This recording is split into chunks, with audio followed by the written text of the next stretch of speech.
કોઈને ખબર નથી, દેશમાં કોઈને ખબર નથી ભારતવાળા કોણ રીમાં, કોને ચંદ્રક મળ્યા, વિદેશવાળા કોણ રીમાં, એ કોઈને ખબર નથી.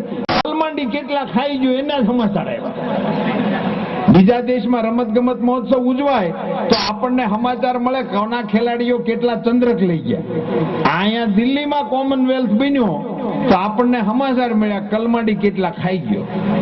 70,000 રમત ગમતના ઉત્સવમાંથી કેમ ખવાય? અમે ખૂબ માથાકૂટ કરી, પણ આ તો અસલ ઉસ્તાદની ઓલાદો પકડાય નહીં. હું હગડ ચડે જ નહીં. ભૂલથી એક ચાર્ટર્ડ એકાઉન્ટે એક બિલ પકડી પાડ્યું. બિલ શેનું? રમત ગમત સંકુલની અંદર 2 સંડાસ રિપેર કરવાનું, નવા બનાવવાનું નહીં, રિપેરિંગ નું બિલ. 2 સંડાસના રિપેરિંગ નું બિલ. ચાણસ્માના નગરજનો હિંમત કરો કેટલાનું હોય? એકાદ 2 જણા અટકળ રાખો. 5,000 નથી વધવું કોઈને. રિપેરિંગ નું છે એટલે 5,000 અટકી ગયા. કોંગ્રેસ વાળાનું છે 50,000. મિત્રો તમને જાણીને આઘાત લાગશે, આ 2 સંડાસના રિપેરિંગ નું બિલ 45 લાખ રૂપિયાનું છે. આ રેકોર્ડ ઉપર છે.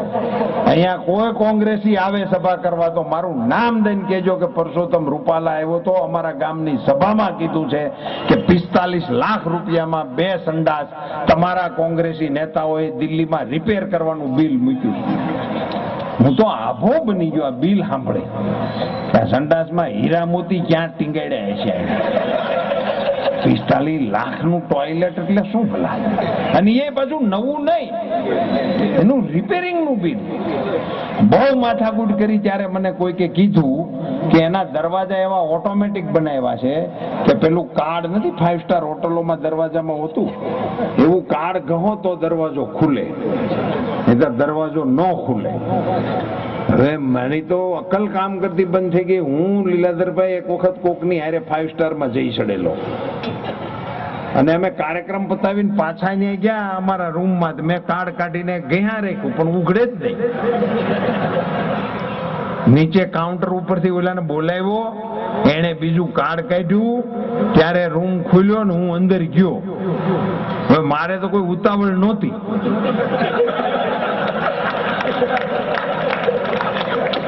આ 45 લાખ વાળા ગયા હોય ને ગયા રાખે ને ઉઘડે નહીં થાય શું?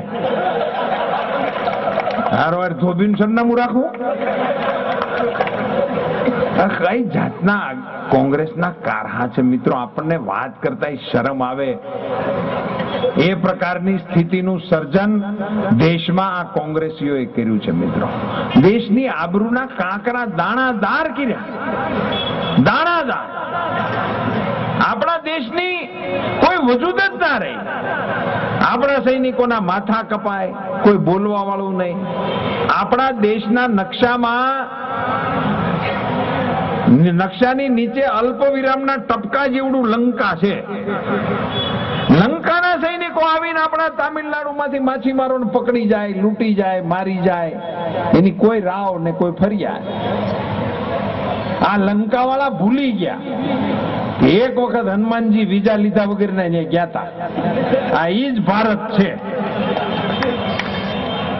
એને યાદ કરાવવા વાળા કોઈ છે નહીં, એને પડકારવા વાળા કોઈ છે નહીં. 2 બદામનું બાંગ્લાદેશ ફાયરિંગ કર્યા રાખે આપણી સરહદ ઉપર, ઘૂસણખોરી કર્યા રાખે. એની હુવાવડીનો ખર્ચ આપણે ઉપાડેલો છે. આમાં મોટી ઉંમરના લોકો છે એને ખબર હશે 5 પૈસા ટિકિટ હતી રેલવેની મુસાફરીમાં. 5 પૈસા ને 10 પૈસા આ રાજ્યના ગરીબ માણસોએ 5 પૈસા ને 10 પૈસા પોતાની ટિકિટ ઉપર બસમાં આપ્યા હતા. ઈ ફાળા કરીને ત્યાં મોકલ્યા. ઈ કઢી ખીચડી ખાઈને પેદા થયેલું ફાયરિંગ કરે છે. એને આપણો ડર નથી, એને ખોફ નથી ભારતનો. ચાણસ્માના નાગરિકો ગંભીરતાથી એક વાતને સમજી લેજો, ભારતની સેનામાં કોઈ કમી નથી આવી. આપણા જવાનો આજે પણ સિંહોના સંતાનો છે. હજી એને હુકમ આપવામાં આવે તો ભલભલાની હસ્તી મિટાવી દે, પણ એને હુકમ આપવા વાળું કાળજ્યું નથી ક્યાંય.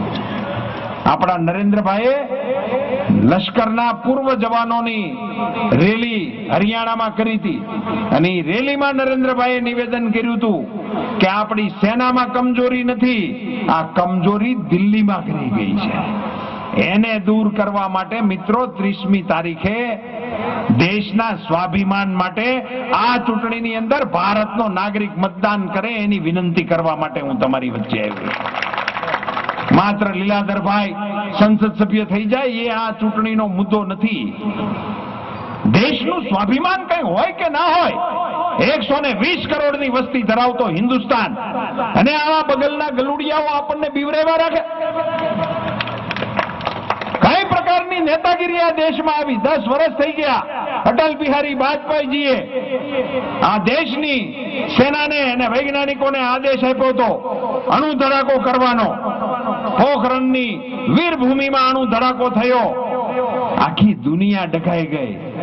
અમેરિકાએ આપણી ઉપર પ્રતિબંધ મૂક્યો, દુનિયાના બીજા 20 દેશોએ આપણી ઉપર પ્રતિબંધ મૂક્યો.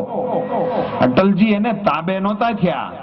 એને એમ કીધું હતું કે મારા દેશની જરૂરિયાત છે અને અણુ ધડાકાઓ થાશે, થાય કરી લો. આ શું નિવેદન કરે છે અત્યારના મંત્રીઓ? ચીન 50 કિલોમીટર અંદર ઘૂસી ગયું છે એ કોઈ ગંભીર બાબત નથી, આપણે ઘર મેળે પતાવી લઈશું. હુંકારો કરવાની તેવડ નથી. મિત્રો, ઘટના મને યાદ આવે છે. દેશના ગૃહમંત્રી શિવરાજ પાટીલ હતા અને દિલ્હીમાં બોમ્બ બ્લાસ્ટ થયા 4 જગ્યા ઉપર. શિવરાજ પાટીલ એ ઘટના સ્થળની તપાસ કરવા માટે નીકળ્યા. 4 જગ્યાએ ધડાકા થયા હતા. એને 4 જગ્યાની મુલાકાત લીધી. મુલાકાત પછી કોકના ધ્યાનમાં આવ્યું કે એને 4 વખત કપડાં બદલાવ્યા. કોકે એને પૂછ્યું કે આ કોઈના રિસેપ્શન નો પ્રોગ્રામ હતો, તમે કપડાં બદલાવીને જતા હતા? આ તો બોમ્બ ધડાકાની સ્થળની મુલાકાતે તમે જતા હતા, એમાં તમારે 4 વખત કપડાં કેમ બદલાવવા પડ્યા? તો પેલા તો એને ના પાડી કે ના, એવું મેં કઈ કર્યું નથી. પણ હારે છે આ બધા કેમેરા વાળા હારો હાર, એને 4 બંડી દેખાડી નોખા નોખા કલરની, એટલે હલવાણા ને એને કીધું કે હા બદલાવ્યા છે. પછી તો બધા પૂછે ને ભાઈ હું કામ બદલાવ્યા તા એ કયો? આ દેશના ગૃહમંત્રીએ નિવેદન આપ્યું. મિત્રો, આજે એનો સભામાં ઉલ્લેખ કરતા મને શરમ થાય છે.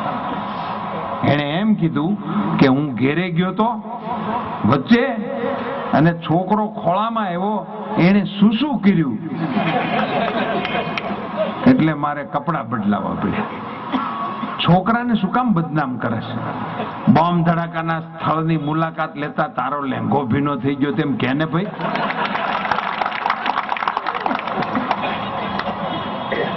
આ લોકો દેશની રક્ષા કરે, એનાથી હિન્દુસ્તાન સલામત રહે. મિત્રો, આજની તાતી આવશ્યકતા હિન્દુસ્તાનની કોઈ હોય તો એ આપણી આંતરિક અને બાહ્ય સુરક્ષા આપણી તાક ઉપર છે.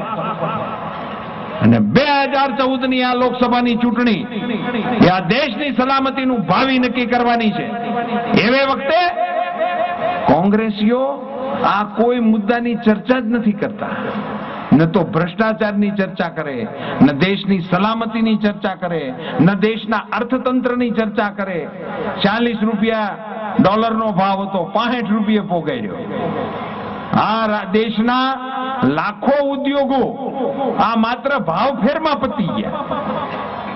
ધંધો કરતા કરતા ભૂલ થાય, નુકસાન થયું હોય તો સમજી શકાય, પણ આ નીતિને કારણે પતી ગયા. રૂપિયાના ડોલર ને ડોલરના રૂપિયા, 65 રૂપિયા ડોલરનો ભાવ. રૂપિયો ગોઈતો જડતો નથી. આપણા ગરડિયા આપણને એમ કહેતા કે રૂપિયો તો ગાડાના પૈડા જેવો હતો.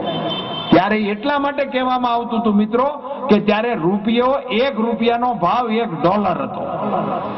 હરખી કિંમતનો હતો આપણો રૂપિયો. આઝાદી આવી અને આ કોંગ્રેસીઓએ જે વહીવટ શરૂ કર્યો, અત્યારે 65 પોગાડ્યો.